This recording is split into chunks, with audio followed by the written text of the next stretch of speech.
What's up YouTube, Demi here with another Demi Splains. This one is for solo self-found, which for those of you that don't know, used to be a player-ran game type, where you would just make a character or pick a specific league and you would only play solo self-found in that league, which means you don't trade, you don't party with people, you just play the game by itself. So you don't have any interaction with other players other than showing off on the forums or on Reddit or something along those lines. But the last, I think, 2 leagues now, we've had it as an option to actually opt into solo self-found league. So you can make it an official thing now. Instead of just doing it as a trust system, you can make it into an actual solo self-found. You cannot play with anybody else as a character, which is pretty cool.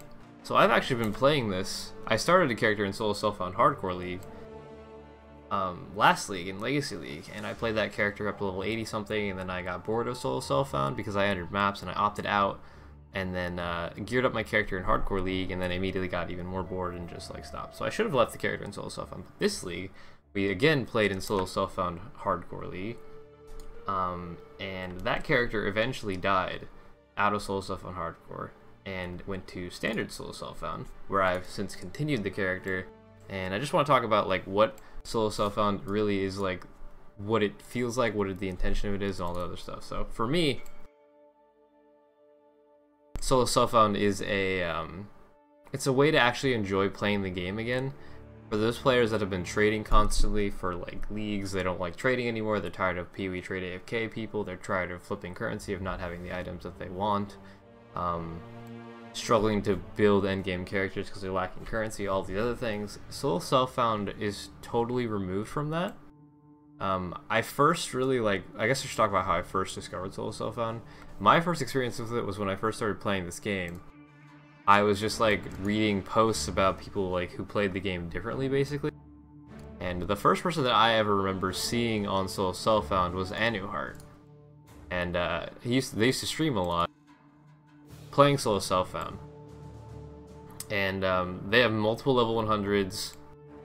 They still play. Looks like he's hosting Gazi at the moment, but like, this is their Twitch. I'll have a link in the description. And basically, they've been playing since like closed beta, I think, and they're a huge supporter of the game. They have a lot of the more expensive supporter packs, and they only ever played solo self-found standard. So here's like all of their characters that they've made, and all the stories of their characters, and how they first like found the characters, and like what they started gearing with, all of this stuff, right? And it's a really, really cool forum thread, like seeing the character development over years and years of play by themselves, which I think is beautiful. And like, how many level 100s? This isn't all of their characters. Let me go into the profile itself, but it's just really cool to see and like understand the amount of time and development they've put into this. Like, this person's been farming, chancing Skyforce and volleying them to try to hit +1 gems or +1 frenzy. They've been doing that with a 6-link Belly of the Beast, which there's a perfect Belly of the Beast right here. All of this was found in solo self-found. They farmed the div cards, or they farmed the items themselves, divined it to perfection, linked it, socketed it, volled it, like everything, constantly in solo self-found, which I think is a beautiful thing.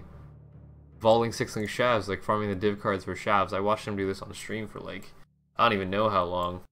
For weeks even, just farming Shavron in Act 4 Merciless to get the div card drops, and then when you get a Shavs, after so many div cards, he would socket vol and hope it got +1 gems.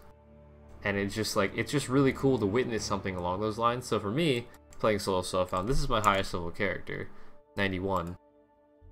And I'm starting to do the same thing. Like, you basically put all of your time into developing your stash and what you actually have on your characters, and it totally changes how you think about the game. You're no longer focused on farming chaos and exalts and trading with people to buy the items you need. You have to actually craft the items you need yourself, or farm the div cards for them to drop yourself. So we what I did while leveling was actually got my first 5-link drop out of MacLeod at around level 60 or something from Azaro himself. So I got that on a 4-link. I got the Azaro on a 4-link. He dropped a 5-link. I then changed my character up and got it into a 5-link and went on from there. It's just totally different. Like, it makes you spend your time in game thinking about how to efficiently spend your time, like I've been doing Regal recipes lately because Regal orbs never drop in the game, really. Like I think I had 3 Regal orb drops and I've gotten 2 Exalts and 3 Divine drops, if that tells you anything. Like they're very, very rare, so you have to actually like generate them yourself so I can craft jewels and things like that. I got my Devotos as a drop myself, I got my Belly of the Beast as a drop myself, my Bell of the Deceiver, my Namus, like everything has been dropped. I haven't chanced anything that I wanted to yet, but I did pick up chancing bases for like Cows, for Devotos, for Carcass Jack, for Cease, for Soul Taker, for Carnage Heart. Like I've been totally thinking out of the box to make myself understand that the resources that I have, like I have time. The game offers everything else, so if I spend my time efficiently in the game, farming the things that I want to, and like picking up uniques and like figuring out how to make builds out of those uniques, it's such an interesting experience. Like this character started out as a dual wield axe cleave slayer, until we got a lucky drop in a T10 courtyard. We dropped our Namu's Flame. At that point I was like, oh, I can swap to that because it's a totally different build. I was playing dual wield slayer, right? But I swapped to a fire based two-handed melee slayer because of the fact that I dropped the Namu's Flame. So like every single unique that you drop becomes a potentially build enabling unique for something in the future. Like I have a Queen of the Forest, I have a Death's Harp, I have a Tabula that we farm by getting div cards out of Blood Aqueducts.